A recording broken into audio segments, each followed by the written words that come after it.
Caalaan booyuu hin jiru. Muuxannoo namarraa fudhate yoo beeytani beeytaatu. Dr. Furmaatee irraa muuxannoo akka ajaa'ibaa fudhadhee jiran. Ni beeytanii mi? Isirraa muuxannoo ajaa'ibaa fudhadhee waan hin jiruuf hin booyu. Hin gaddu kara hojiittiin seena hangaan duraarraa felle. Akkaan hirribaa ka'ee gartee kara tarkaanfiidhaa dhibbarraa dhibba seenuu na goote malee. Hangaan duraanillee gartee xiqqishoo waan akka qaban. Booyaa fi gadda dhiifnee jirra. Waan rafnee gartee duraan ibda ganneef nu yaadachiifte irra tolchite wanni ati goote kun waan bareedaadha. Hirribaa nu kaaftee inshaallah amma waniin isinidhaa dhageessanii akkumaan isiniin jetti an ammaan booda caalaan taa'ee viidiyoo maraa gubaa gata. Jechuun hamma danda'etti tarkaanfii fudhachuu qabnaa. Dhageessa. Eenyu taa'ee viidiyoo marasla. Nama barsiisu nama dhabamsiisanii akkamitti teessee viidiyoo martaa'u. Assalamu alaikum warahmatullahi wabarakatuh. Hordoftoota fi daawwattoota keenya jirri jirtu ilmaan Oromoo qaqqaaliiwwan godhu addunyaa mara keessa jirtan bakka jiraattanii deebinee dhufnee jirra gaamaaliin dhuftan jechuun keessaniin oolamu inshaallah gaa namni rabbiin wajjin jiru irruma aanaa akkuma dhageessanitti telefoon waa'ee amma dura wayiwachaa tureen irra geessee jirti sanan kanne jaartiin siya sababa dubbii tanaatiin qabamtee jirti akkuma isin agartan viidiyoo irratti agartan kana amma giseen galoo illeen dhiyoo tana dalagaaf dhabameen ture biyya tana keessa gaantaa'u namutu hojiif jecha garagara deema amma dubbii tana dhagee uraayina illeen bakka dalagaa hojiitii dhiisee fiigaa dhufe. Waniin isiniin jechuu barbaadu hordoftoonni kiyya viidiyoo tana booda taa'ee viidiyoo isiniin waraabu akkuma isinuu ammaan duraas nu dhaamaa jirtanitti obsa fixadheetiin jira ammaan tanaa tarkaanfii barbaachisu hundaa'uu fudhachuudhaaf amma ifi murteesseetiin jira jechuudha. Qeeqaa fi komii waan jaan safuu cabsu ammatti nanaquudhaaf deeman hanga ammaan tanaa obse safuun cabsu je'ee obsa fixadheetiin jira jechuudha. Waan hin godhu deemu tanaa sani jee ammaas asirra taa'eetis isiniif hin himu asirra dubbachuun barbaadu asirra taa'ee maal akkaan godhu deemu tarkaanfii maali akkaan fudhachuu deemus isiniif hin himu. Ramzi dhageeffadhu waan isin joommaati. Waan bareedaadha goote. Intalti tun wanni isin itti jirtu wanni amma godhu jirtu kuni waan bareedaadha. Bagaa harka laatte. Jechuun an duraanis waan nama afaan deemu afaan hin deemaniin jechaa ture beekadha. Eega isin harka laattee nu jalaa dhaabbachuu diddee karaa kanaan kan dhuftu taate. Jechuun amma asirratti duraanis wanni eeggachaa ture wanni kun waan nu dhibaati anillee waan dhibaati yoo isin harka laatte dhalaadha isin. Nuti harka keenya bu'uun hin oolu booda rakkini dhufnaan abbaan fedhee akka taa'u hin jiru jechuu irratti namitti tan akkana hamalatti boona jee dubbadhee jechuudha. Dubbachaasis ture jechuudha. Maaliif wanni kun akka dhufu rabbiin akka manna beeksee jechuudha. Baga sossooteen jee baga harka laattee baga goote tolchite garuu waan sirra ga'uuf itti gaafatamummaa nama fudhachuu taa'u Allahu aalam rabbiin haa beeku. Hedduu haasa'u isin barbaadu nammaa asirratti. Kanaafuu gochi ati goote kun yoo si baasee jiraate itti fufi ammas qeensi takka harraa cabu obboleettii ija qeensi tokko harraa cabu ayina gurra siis ta'e obboleessa keetiis maammadiis tarkaanfiin amma isinirra fudhatamuu taa'u akkatti ilaalee harkan haatee bareeddii ennaan karaa kana dhufa jirti ilaaltee gartaa jettee Oromoon waliin bahuu teenya ammaan tanaa. Namitiin tun amma kiyyatti namitiin tun asoo rakkina kanaan hin geessin mala dhoonaa. Jeetiin jireechu anuma atu mataa keetii naa daddaguusan akkasi godhan si godhanii jiran lakki akkasi godhan si godhanii jiran waan situ isan san malee bilaashii miti niin beekan bilaashii miti san malee waan isii hujii isii waan hin beekuufin waan kana dubbadhaan eega isiin tanaan dhuftee gartee dhaabbachuu diddee kanarratti wayin waan isin jettan hin godhuudhaaf tattaaffii godha warra maal natu hidhan jechuun akka odoo isin tuqini akkamitti dawaa sanuu fiddu kaatu dawaa sanuu si keeysi akkamitti natu hidhan dawaa gurbaa caalaa kanaa galchituu fi dawaa sana kannee godhaadhaan hanaa dawaa san keessatti waan goote si goote ammallee inni waan nu hubatinii jiraati ammoo ramsi yammaas wanni siin jechaa jiran dhugaa naa hin feeta bakki nuti ammaan tana caalaa garaa gumnaa caalaa obboleettii isaa qabne obboleettuma isaa tanaa hoo jechuu akka caalaan garaan gubatu akka ramsiilleen Ramzii ammoo nu sossobee jira. Nu jaartii teelaa lakkana godhaa jirra. Siif teenyaa usiin jechuu jira Ramzii maalifi siillee akka bisa amma jaartii qabuun amma na godhanii barra. Kana caalaa ammallee sillee godhu teenyaa Ramzii. Walumaanuu nu dhaaddataa jira. Dhageeffadhu amma.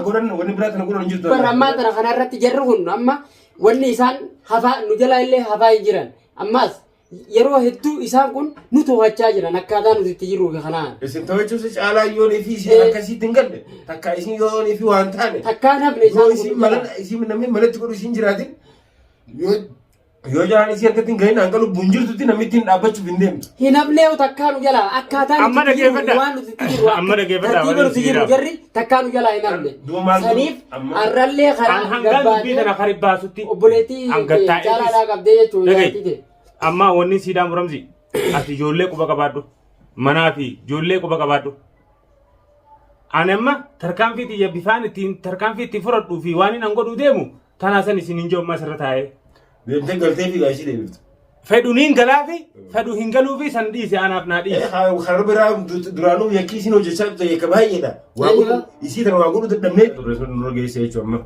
Kanaafuu dirqama mala san itti godhuudhaaf nuti amma takkaa waliin taane ati amma deemee yoo siin jeesi gadhiise deemtee waan san kophaatti yoo lubbuutii kan ta'e lubbuu isan baafte malee deemtee waan ati gootu jiru ni jiraatti fakkaatu. Yoo immoo deemnee gama gama. Isii baasuudhaaf waan narraa eegamu guutuu takkallee wanni hin goone hin jiru niin godha. Dhugaadha sanni goota. San akkamitti akkaan isii san baasuuf. Itti goota maali anuma sirratti hin amanu maaliif namitti tun jaartiteeti ilmaa isii qabdi. Ilmaa isa keessaa waasee obboleettiif jaartii waa karakina ta'an uumee isirta karakina geessee takkaatana furmaata fidu jaartisaan rakkina geessuun hin barbaachisu. Yoo godhee yoo. Anamma dhagaye anamma fala mataa kiyyaa tokko kaayetiin jira beek. Anamma inshallah. Dhagaye Ramzi. Ni kafalta jee. Fala mataa kiyyaa kaayetiin jiraan jeebar. Aboo jaartiin teetun amma isi barbaadde. Takkaachuma sirra darbitee isin lachuutu horii isin kadhafte. Si barbaadna moo isi barbaadna. Asan waliin alayyaa sinus rakkoon qabu. Isiin kophaa miidhamuu. Balaa dabarachuu nyaamti bu'aan qabu akkasitti. Mee dhagaye maana dhagaye utidda. Namni tokko isin hin barbaadne isi san barbaadee arguu qabu malee ati fi usi barbaadamaa jirta. Barbaadamaa jirta. Waliin yoo isin cimmi isin qoode jette. Eenyu isin barbaadne. Eenyu warree. Kan feetee fi diira deeratti isa akka feete godhee hojii jiraatti. Tanas ni adabbi. Bara waan isin jechu jiru na dhaga'utti hin jirtu. Amma ittisaan barbaada deemuu deemaa isin jee ittisaa dawaadhaan barbaada deemuu deema gabaabumatti waa hunda na soosisin.